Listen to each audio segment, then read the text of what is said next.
섭리하신 하나님, 그리고 세 번째 시간에서는 창조하신 하나님, 네 번째로 오늘은 구원의 하나님, 구원하시는 하나님이라고 하는 내용을 가지고 말씀을 살펴보도록 하겠습니다. 예전에 한 기독교 매체의 신앙상담에서 한 성국님이 이런 질문을 했어요. 우리나라에 복음이 들어오기 전에 살았던 사람들은 어떻게 구원을 받느냐고 말입니다. 그러면서 그분이 예를 들었던 분이 이순신 장군이었어요. 그분이 이순신 장군을 좋아하셨나 봐요. 그래서 상담해주는 목사님에게, 목사님, 이순신 장군같이 나라와 백성을 위해 자신을 희생했던 분은 구원을 받을 수 있나요? 아니면 구원을 받지 못하나요? 라는 질문이었어요. 여러분 어떻게 생각하십니까? 이순신 장군이 구원을 받았을까요? 아니면 구원을 받지 못했을까요? 더 나아가서 이순신 장군뿐만이 아니죠. 역사 속에서 여러 위대했던 인물들이 있지 않습니까? 누가 보아도 선하게 살았고, 누가 보아도 자신을 희생했으며, 다른 사람들을 위하여 자신의 인생을 바쳤던 위대한 인물들이 있습니다. 어쩌면 오늘날 구원받았다고 하는, 예수 믿는다고 하는 저와 여러분과 비교해도 도저히 비견될 수 없는 탁월한 인생을 살았던 분들이 분명히 있습니다. 그런데 그런 그들이 이 땅에 복음이 들어오지 않았을 시기에 태어났고 살았는데, 그러면 그렇게 선하게 산 사람들의 구원이 어떻게 됐냐는 거예요. 그러니까 기독교 신앙에서 우리가 어떻게 구원을 받는다고 말해요? 우리가 예수 그리스도를 믿음으로 말미암아 구원받는다고 말하잖아요. 예수를 믿어서 구원을 받는 것이라면, 그러면 예수님이 이 땅에 오시기 전에, 그러니까 이 세상에 인류에 오시기 전에 태어난 사람들, 나아가 예수님이 이 땅에 오셨다 하더라도 복음이 그 나라 그 땅에 들어가야 예수님을 알 거 아니에요. 만약에 복음이 전해지지 않았다면 어떻게 그 사람들이 예수 그리스도를 알게 되겠습니까? 그래서 복음이 전해지지 않은 상태의 시간을 살다가 간 사람들은 예수 그리스도를 통해서만 구원받는다면, 여러분 그들의 입장에서 보면 왠지 좀 억울하잖아요.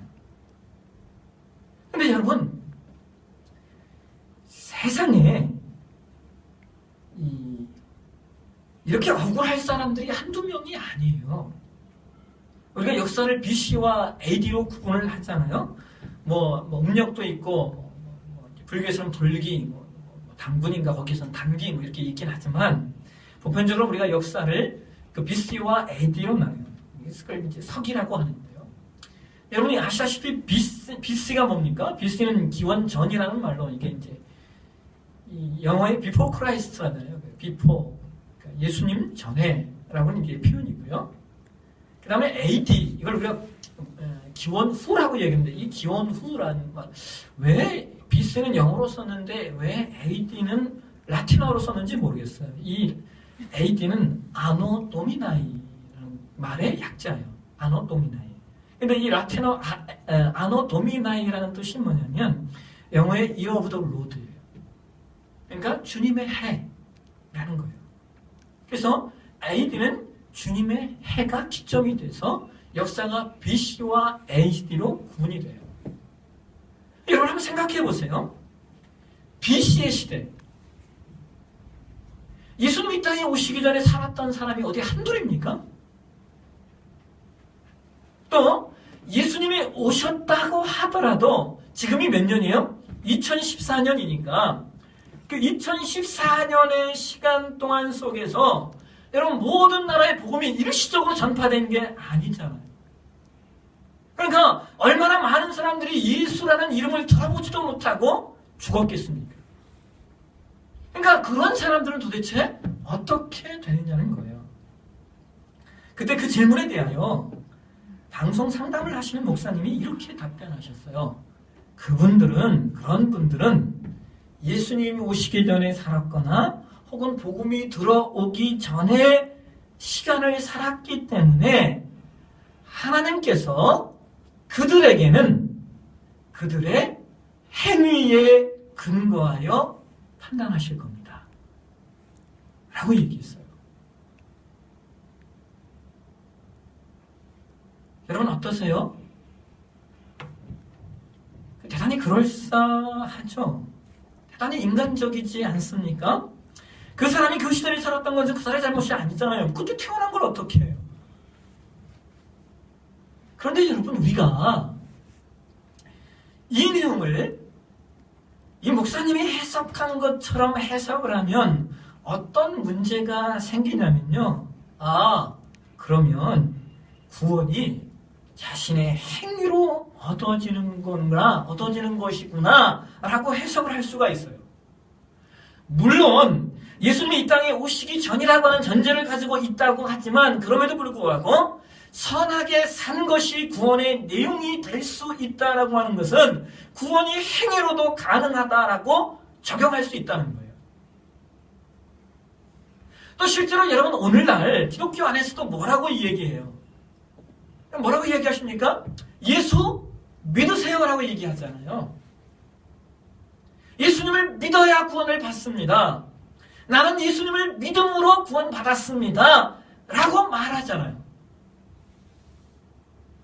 그런데 여러분 우리가 이 용어 앞에 사실은 우리가 별로 생각하지 않아서 그렇지 우리가 조금만 깊이 생각해 보면 여기엔 어떤 질문이 따라올 수 있냐면 그러면 예수님은 우리가 믿어주어야 우리를 구원하실 수 있는 존재인가요? 라는 질문이 따라올 수 있어요. 이런 생각 한 번도 안 해보셨죠? 보편적으로 성도들이 이런 생각 아무도 안 하고 살아요. 그러니까 감사한 거예요. 안 하고 사니까. 근데 한번 생각해 보시면 충분히 그럴 수 있잖아요. 내가 믿음으로 구원받아 라고 얘기하면 내가 예수를 믿어줘야지. 그럼 예수님은 내가 믿어주지 않으면 나를 구원하시지 못하는 존재인가? 라는 질문이 따라올 수 있다는 거예요. 그런데 만약 이런 질문들이 따라온다면 또 어떤 문제가 생기냐면 그거예요. 예수님은 내가 믿어드려야 날 구원하실 수 있는 그런 존재구나. 그럼 전능하신 분은 아닌가 봐? 또는 이렇게 갈 수도 있어요. 구원이라는 것이 어떤 선한 행위적 내용이라면 그냥 선하게 살면 되겠네.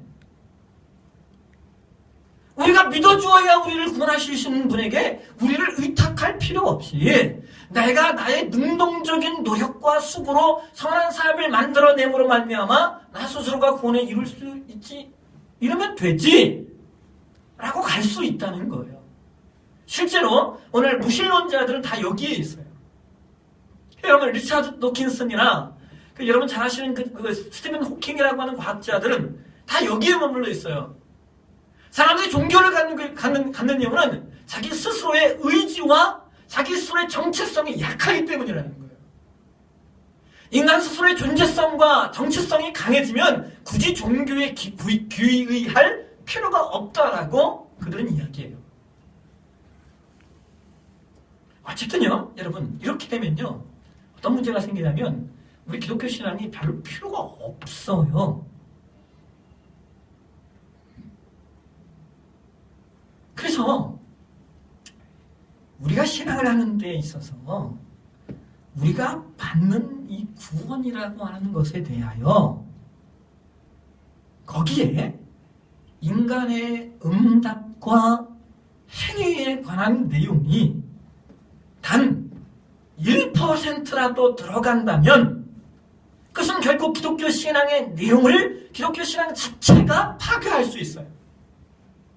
이것을 더 직접적으로 말씀드리면 오늘날 기독교 신앙 안에도 구원을 이야기할 때 신인 협동설이라는 게 있어요. 이게 뭐냐면 하나님과 인간이 함께 협력해야 이루어지는 사건이 구원이다 라고 말하는 신학과 교단들이 있어요. 이것을 우리는 보편적으로 알미니안주의라고 이야기하죠. 오늘 한국교회 내에 알미니안이라고 하는 이 신학을 계승하고 추종하는 교단들이 여럿이 있어요. 그런데 여러분, 성경은 놀랍게도 그 어느 곳에서도 인간이 인간 스스로의 힘으로 하나님을 알거나 혹은 구원에 이를 수 있다고 말하는 곳이 없어요. 간혹 구약 성경에 하나님께서 이스라엘 백성에게 그런 말씀하시죠. 너희가 이러이러한 것들을 잘 지키면, 순종하면 너희가 나의 백성이 될 거야 라는 말씀을 하셔요. 그죠?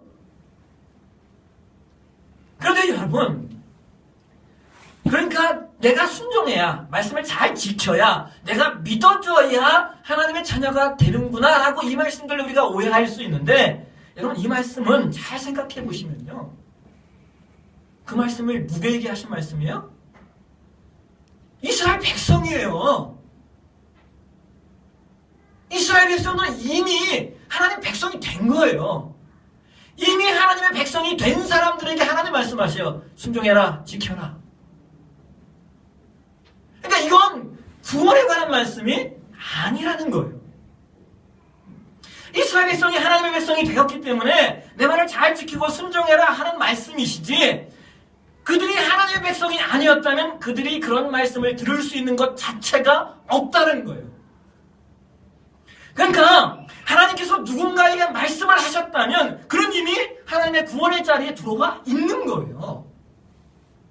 그래서 성경이 예수를 믿어야 구원을 받는다고 말할 때 그 믿음이라고 하는 내용이 내가 믿어 주었기 때문에 하나님께서 나를 구원하실 수 있다라는 개념이 아니에요. 예수를 믿어야 구원받습니다라고 할 때 그 믿음의 내용은 하나님께서 우리에게 은혜를 주셨고 그 은혜가 동기가 되어서 우리 안에서 일어난 믿음이에요. 그래서 우리는 이것을 뭐라고 말하냐면 은혜로서의 믿음이라고 이야기하는 거예요. 그러면 그 믿음의 믿음으로서의 동기가 되는 은혜의 내용이 뭡니까? 믿음으로서의 동기가 되는 그 은혜의 내용이 뭐예요? 그것이 바로 예수 그리스도인 거예요. 근데 여러분, 우리가 머리가 팽팽 돌아가시죠? 안 돌아가시면 안 돼요. 돌아가셔야 됩니다. 자, 잘 한번 생각해 보세요. 우리가 예수 그리스도를 통한 구원을 이해하실 때 한국교회 크리스천들이 가장 이제 조심해야 될 게 뭐냐면 이런 거예요. 하나님께서 아담을 만드시고 아담이 실패했잖아요. 그래서 하나님이 다시 구약을 주시고, 구약의 이스라엘 백성이 실패했어요. 그래서 하나님이 다시 예수님을 주시고. 이게 무슨 말이냐면 종종 신자들이 하나님께서 하나의 계획을 실행하셨다가 실패하면 또 다른 계획을 만들어내시고 또 다른 계획을 만들어내시는 하나님으로 이해하는 경우들이 있는데 그렇지 않다는 거예요. 하나님은 아담을 만들어 놓으시고 아담이 하나님의 계획대로 하지 않으니까 그 다음에 대응하는 또 다른 계획을 세우시고 또 그것이 실패하니까 또 다른 계획을 세우시는 그런 분이 아니에요. 하나님은 애초에 아담 창조 때부터 인간이라는 존재에게 그 창조의 완성의 마지막 관문이 예수 그리스도라고 하는 하나님의 계획이 있었던 거예요. 그러니까 인간이 타락했기 때문에 예수 그리스도가 필요한 것이 아니라 원래부터 인간의 마지막 단계에서 예수 그리스도가 필요하도록 되어 있었던 거예요. 그럼 만약 인간이 타락하지 않았더라면 그 완성의 과정이 적어도 예수님이 십자가를 지시는 일은 없었을지도 모르죠. 훨씬 아름다운 방법이었을지도 몰라요. 그러나 동시에 여러분, 제가 좀 전에 말씀드린 이 만약을 생각할 필요가 없어요. 왜냐하면 하나님은 인간이 그렇게 하나님을 떠나실 것을 아셨어요. 그래서 여러분, 우리가 창세기 3장으로 가시면은 창세기 3장 11절 이하에 하나님이 아담에게 물어요. 왜 너에게 먹지 말라 명한 그 나무의 열매를 먹었냐? 그러니까 아담이 뭐라고 말해요? 하나님이 나에게 주셔서 같이 함께 있게 하신 여자가 나에게 주었습니다. 하나님이 하와에게 물으셔요. 네가 어찌하여 이렇게 했냐? 하와가 말해요. 뱀이 나를 깨물어 내가 먹었나이다. 여러분, 이것은요, 타락한 인간의 전형적인 모습이죠. 인간은 늘 자신의 잘못에 대하여 변명을 가지고 있어요. 그렇죠? 인간은 변명부터 해요. 그리고 그 변명에서 끝나는 게 아니죠. 반드시 그걸 누구 다른 사람에게 전가시켜야 돼요. 그러니까 이건 인간의 본성이에요. 본능이에요.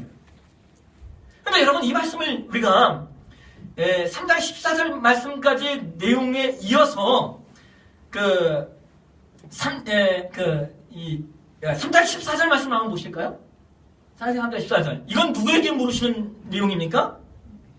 뱀이에요, 뱀. 근데 하나님은 뱀에게 묻지 않아요. 뱀아, 넌 왜 그랬니? 라고 묻지 않고 뭐라고 말씀하셔요? 네가 이렇게 하였으니 라고 말씀하셔요. 그래놓고 창세기 3장 15절에 어떤 말씀이 이어지는지 한번 보실까요? 창세기 3장 15절. 우리 한번 같이 한번 읽겠습니다. 내가 너로 여자와 원수가 되게 하고 내 후손도 여자의 후손과 원수가 되게 하니 여자의 후손은 내 머리를 상하게 할 것이요 너는 그의 발꿈치를 상하게 할 것이니라 하시고. 여러분, 이게 3장 14절 말씀과 15절 말씀이 이게 무슨 연관성이 있어요? 이 말씀이 이해가 되세요? 뱀이 도대체 어떤 존재이기에 여자와 원수가 되고 그 후손도 여자의 후손과 원수가 된다는 말씀일까요? 여기서 우리는 여기 등장하는 이 뱀이라는 존재 자체가 단순히 파충류가 아니다라고 하는 것을 우리는 인식하실 수 있죠. 그 뱀이 단순히 파충류가 아니라는 사실을 사도 요한은 요한계시록 12장 9절과 20장 2절에 그렇게 말해요. 옛뱀이라고 말해요. 옛뱀. 이 옛뱀은 지금 창세기 3장에 나오는 뱀이에요. 그 뱀을 사도 요한은 뭐라고 얘기합니까? 사단 혹은 마귀라고도 하는 이라는 거예요. 그러니까 지금 창세기 3장에 아담과 하와를 유혹한 것은 사탄인 거예요. 사탄. 그래서 하와가 그 유혹에 넘어가 죄가 들어왔기 때문에 여자와 사탄은 서로 원수가 되는 거예요.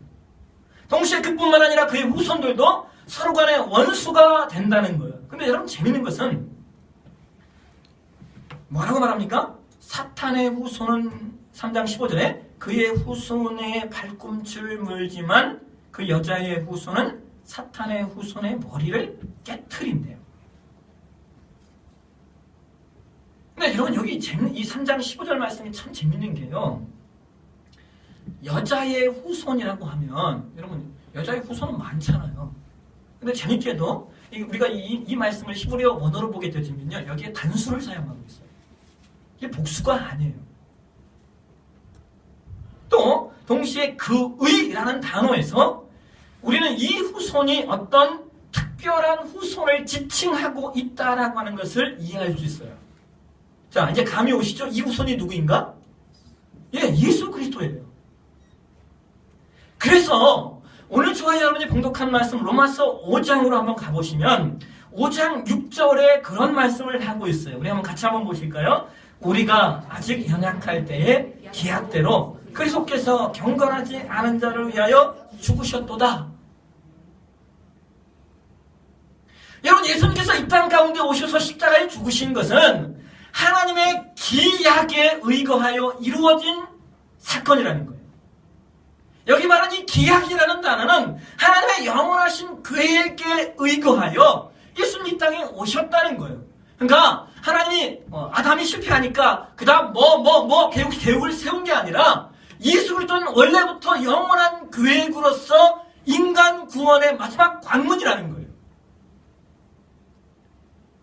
그런데 그 예수님이 그 하나님의 영원하신 계획에 의하여 이 땅에 오신 이유가 무엇인가? 그걸 성경은 8절에 그렇게 말해요. 로마서 5장 8절 한번 보시겠습니다. 우리 한번 같이 한번 읽어보실까요?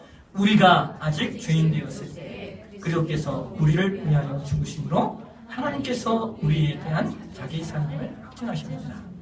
여러분, 로마서 5장 8절을 한번 보세요. 여기 계속해서 반복해서 등장하는 단어가 하나 있죠. 뭡니까? 우리가 우리를 위하여 우리에 대한.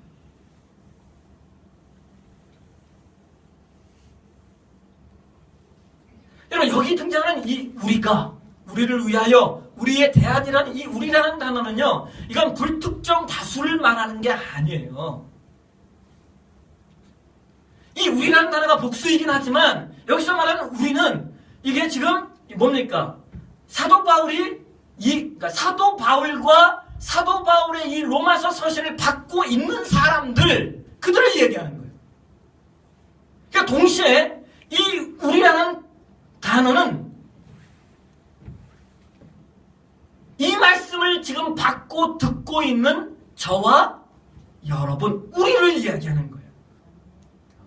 그러니까 여러분, 이것은 예수님께서 단순히 모두를 위하여 죽으신 것이 아니라는 거예요. 물론 우리는 예수님의 죽음이 인류를 대속하시기 위한 죽음이었다라고 이야기를 하죠. 그러나 그 말은 하나님의 사랑과 예수 그리스도의 은혜가 이스라엘 백성뿐만 아니라 열방 가운데 퍼져나간 것에 대한 그 광대함을 표현하는 것이지, 예수님의 십자가의 대속의 사건은 불특정 다수가 아니라 정확한 목적, 정확한 사람, 이걸 갖고 있다는 거예요. 그게 누구예요? 지금 이 말씀을 듣고 있는 저와 여러분인 거예요. 그래서 여러분, 우리는 이렇게 말할 수 있어요. 예수님은 세상 모든 사람을 위해 죽으신 분이 아니라 나를 위해 죽으셨다. 예수님이 너를 위해 죽으셨어, 이거 필요 없어요. 예수님은 나를 위해 죽으셨다. 여러분, 이것이 기독교 신앙이 말하는 구원이에요. 저와 여러분이 받은 구원은 그냥 하나님이 낚시질 하시다가 낚시에 걸려라, 그냥 지나가던 물고기 중에 아무거나 걸리면 내가 구원할게, 건져낸 게 아니라는 거예요. 지금 이 자리에 있는 나, 여러분, 어떤 면에서 여러분 종종 그러잖아. 내가 구원받은 사람인가? 이런 생각 가끔 드시잖아요. 이런 생각 하시는 바로 여러분. 구원이 날마다 아리까리한 그 존재, 그 사람을 위해서 예수님께서 뱀의 후손, 사탄의 후손에게 팔꿈치를 물려가면서 그 구원을 이루셨다는 거예요. 근데 여러분, 재밌는 것은요, 예수님께서 나를 구원하신 그 시점이 언제예요? 자, 오늘 성경은 뭐라고 얘기합니까? 6절 보실까요? 뭐라고 말하고 있어요? 그 시점이 언제예요? 아직 연약할 때. 8절 언제입니까? 우리가 아직 죄인 되었을 때. 또 9절 가실까요? 9절은 뭐라고 말하고 있냐면요, 어떤 자리예요? 진노하심에서 구원을 받았으니. 다음 10절 가보실까요? 10절 언제입니까? 곧 우리가 원수 되었을 때. 여러분, 성경이 우리가 받은 구원이 우리가 어떤 처지일 때라고 말하고 있어요? 연약할 때, 죄인일 때, 진노하심의 자리에 있을 때, 하나님과 원수 되었을 때라고 말하고 있어요. 그렇죠? 그래, 안 그래요? 그죠?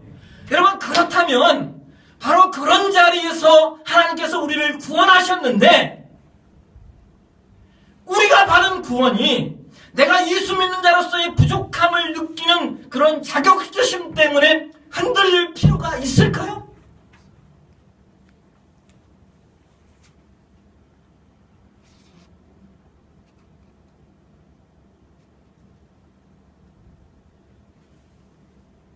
하나님이 우리를 하나님과 죄인 되었을 때, 연약할 때, 원수 되었을 때 우리를 불러서 하나님의 자녀 삼으셨는데, 우리가 때로 이 땅을 살면서 내가 예수 믿는 게 너무나 부족해 라고 하는 그 부족감으로 느끼는 자격지심 때문에 구원이 흔들릴 수 있느냐는 거예요. 종교 신앙을 하시는 분들이 그런 얘기를 하잖아요. 나는 아직 담배를 못 끊었어. 나는 술을 못 끊었네. 아휴, 나는 신자로서 사는 게 엉망이야. 내가 구원받은 사람인가? 나 같은 것이 어떻게 구원받아? 아니요. 아니라는 거예요. 여러분, 이 말은 제가 여러분들에게 담배를 열심히 피시라는 얘기가 아니에요. 술을 마음껏 드셔라 이 얘기도 안, 동시에 신자로서 잘 살지 못하는 것을, 못 사는 걸 가슴 아파하지 말라는 얘기도 아니에요. 우리 아파해야 돼요. 그러나 그러한 것들이 예수께서 나를 구원하신 그 구원의 역사를 흔들 수 없다는 거예요. 왜? 내가 이룬 일이 아니니까. 내가 구원받은 자리가 사실은 원래 최악의 자리였어요. 그 최악의 자리에서 그 자리에서 나를 구원하셨는데 우리가 어떤 일 때문에 나의 자격시심 때문에 혹은 나의 부족함 때문에 그 하나님께서 이루신 구원이 흔들릴 필요가 없다는 거예요. 얼마나 많은 크리스천들이 자신의 삶에 자신이 초라해지는 어떤 사건이나 혹은 자신이 무엇인가에 대해 실패했을 때 내가 받은 구원의 확실성을 얼마나 많은 사람들이 놓치는지 몰라요. 하나님 나를 사랑하시는가? 하나님 나를 돌아보고는 계신가? 하나님 나한테 왜 이렇게 할 수 있어요? 아니에요, 여러분. 우리는 초라해질 수가 없어요. 우리는 실패할 수 있는 존재가 아니에요. 왜? 내가 내 힘으로 구원받은 게 아니니까. 하나님께서 하나님의 영원하신 작정에 나를 하나님의 자녀 세우신 걸 내가 하나님 난 아니에요 라고 얘기할 수 있겠습니까? 그래서 사도 바울은 로마서 5장 15절에 이런 말씀을 하고 있어요. 로마서 5장 15절 우리 한번 보실까요? 그뿐 아니라 이제 우리로 화목하게 하신 우리 주 예수 그리스도로 말미암아 하나님 안에서 또한 즐거워하느니라. 여러분 신자의 할 일은 뭐냐면요, 하나님 안에서 그냥 즐거워하시면 돼요. 기뻐하십시오. 하나님이 여러분 가운데 이루신 그 구원의 역사에 인하여 여러분 기뻐하시고, 내 삶의 양태들 내가 범민할 수는 있어요, 고민할 수 있어요. 그러나 그 내용이 구원의 확실성마저 흔들리실 필요가 없다는 거예요. 우리는 늘 쓰러지고 부족하지만 그럼에도 불구하고 여러분 다시 일어서시고 또 뻔뻔하게 주님 앞에 나아가십시오. 뻔뻔하게 말입니다. 어쩌면 신앙은 뻔뻔한 거인지 몰라요. 뻔뻔하게 하나님이 저와 여러분을 구원하셔서 하나님의 자리에 있게 하셨다는 사실을 기억하시면서 그 구원이 폐기될 수 없고 되돌려질 수 없음을 인하여 기뻐하고 감사하는 저와 여러분의 신앙이 되어주시기를 주의 이름으로 축원합니다. 기도하겠습니다.